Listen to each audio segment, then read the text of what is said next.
Not every great timepiece has to cost you an arm and a leg, and today we have 7 great timepieces that prove that. These pieces range from 1950s to 1970s, and while many collectors may have forgotten about these pieces, we recognize that they punch far above their weight. And while there might be brand names that you know on this table, most likely they are references that you don't. So we're going to shine a light into a corner of the market that you might not be paying attention to. Let's get into it. We'll kick things off here with the Seiko Speedtimer. This is the 7017, and it is something that has been reintroduced by Seiko. We have a whole bunch of speed timers in the modern catalog now with different configurations, different influences, and different movements, of course, too. But as that one represents an entry point into watch collecting for a brand new enthusiast, this is a great entry point for people who are looking to get into vintage. It is something that you can still pick up for right around $1,000. You can get a lot of cool charm out of it, a bunch of funky configurations. These do tend to be worn a little rougher than other sport watches out there. Yep. But because of that, they carry patina in a very interesting way, and just they have a lot to tell you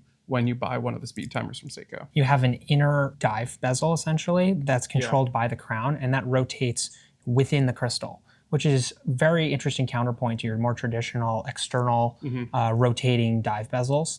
It also is one less part to wear out from external use. And that has a variety of advantages for a watch that you're actually gonna be putting through the ringer. This caliber of movement has sort of a central chronograph seconds hand, which is really cool. It has a nice reset function that sweeps the hand back, as opposed to some of the choppier resets. Very cool movement.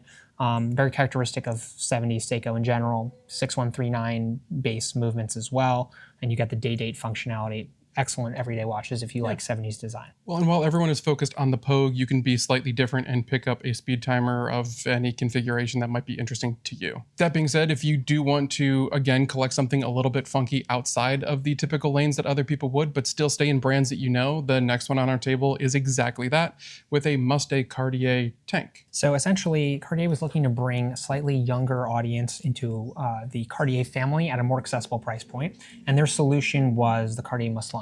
So prior to the Must line in 1977, essentially all Cartier dress watches remained solid precious metal. And with the Must, what they decided to do was coat a sterling silver base in precious metal. So you get the aesthetic of precious metal with usually an ETA movement within, so a little more affordable on the movement end, and yet you have something that has the same classicism and design language that makes Cartier watches successful. That has carried through into the pre-owned market, where these can be picked up for just a couple $1,000s. Yeah, and usually in interesting configurations, pretty simple, but interesting dials there too. And you talked about the gold vermeil on top of the silver. A lot of people would think, okay, well, if I wear this a whole lot, I'm gonna start seeing silver pretty quickly because you can wear that gold away. No, they did it down to 20 microns, which is usually about 4 times more than most companies will. So this won't look like your gold-capped jewelry that you might buy in a modern market for a lesser price. This is going to stay gold for a long time, case in point from the 70s, and it still looks fantastic, although someone has been wearing this. All right, moving along to an area of particular interest for Analog Shift is vintage Movado. A far cry from the Movado of today, which is known for its sort of mass-produced timepieces.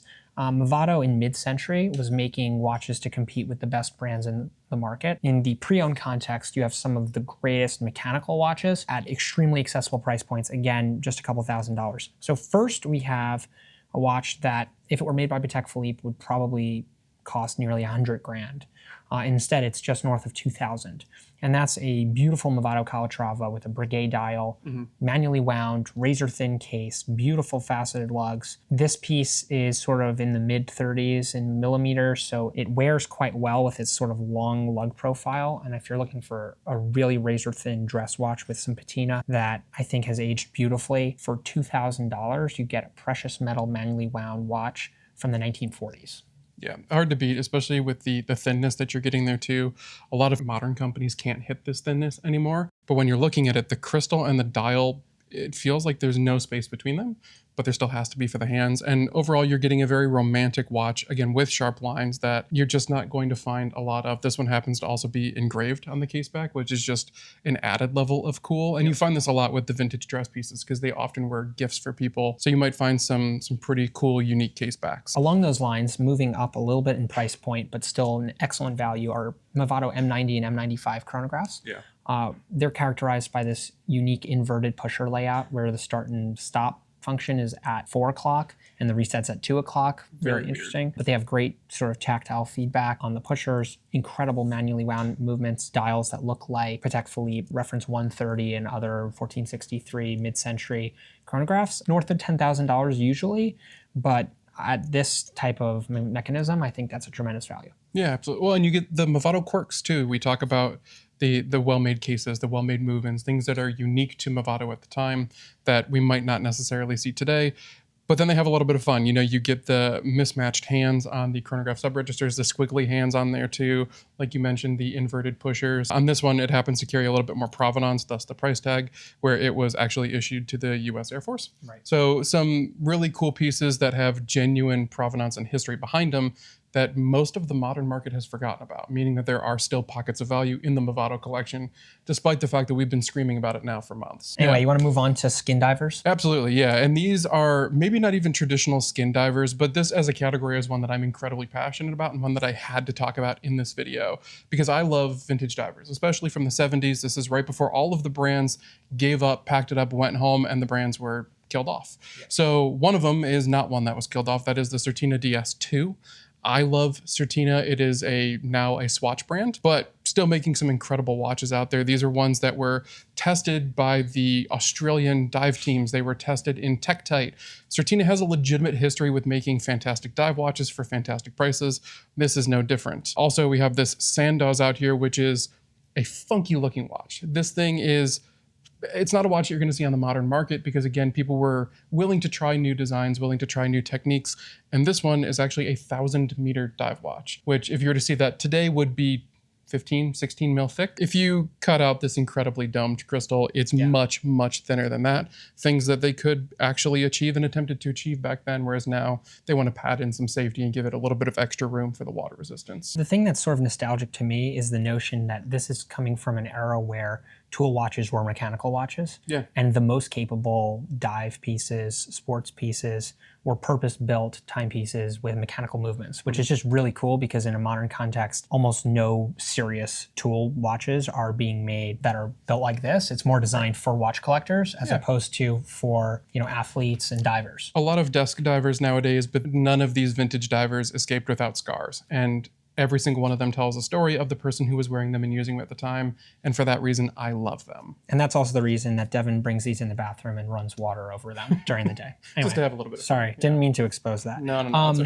I guess we'll move along now to a little bit of American watchmaking with Gruen. Gruen is one of the coolest brands out there in the world of vintage and another exceptional value alongside Movado. Largely forgotten about brand. We've bought a handful of Gruen pieces because you get extremely interesting case design, typically influenced by architecture from mid-century, 40s, 50s, and 60s. And you get watches with really quirky design language like this Gruen Curvex Count, which has a scalloped case with a scalloped crystal to match. And I mean, trying to do this in a modern context would be extremely expensive. You don't really see brands faceting their crystals like this. Few and far between. It's expensive. Yeah, of course. And it's sort of particularly famous for the curved movement aesthetic. So you might know your Cartier Tank, for example. Sure.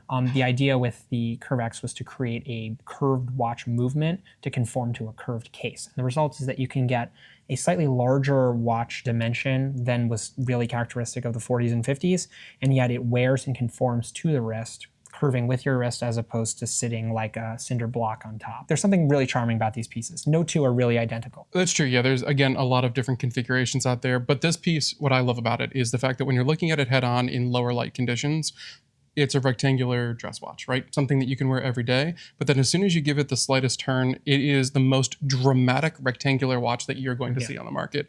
It is crazy from every angle when you start to dive into the history of the curved movements, saving them from the Great Depression. There's a lot of story behind the Gruen brand, which unfortunately, again, is just not making things like this like they used to. If you can find some cool old Curvexes, grab onto them because they don't pop up often. But man, are they fun pieces to collect. What kind of a crazy person thinks of a design like this? It looks like it had been run over, but intentionally. Yeah. Well, and all of these pieces to kind of exemplify that. They're pieces that, for whatever reason, have fallen out of the popular cycle. You can argue that, you know, your tank, your speed timer are still very popular. Divers are still very popular, sure. But these exact references are ones that people kind of gloss over because they're looking for the most sought after references. You can get a ton of fun and collectability without having to shell out a lot of money. When you consider the pockets of value in watch collecting, you can get incredibly high quality, well-regarded timepieces for sub $3,000. And with the exception of the M95, these are all sub $3,000, which is exceptional. If you're looking for this kind of a thing and you appreciate the interesting, quirky timepieces from mid-century, you know, skin divers,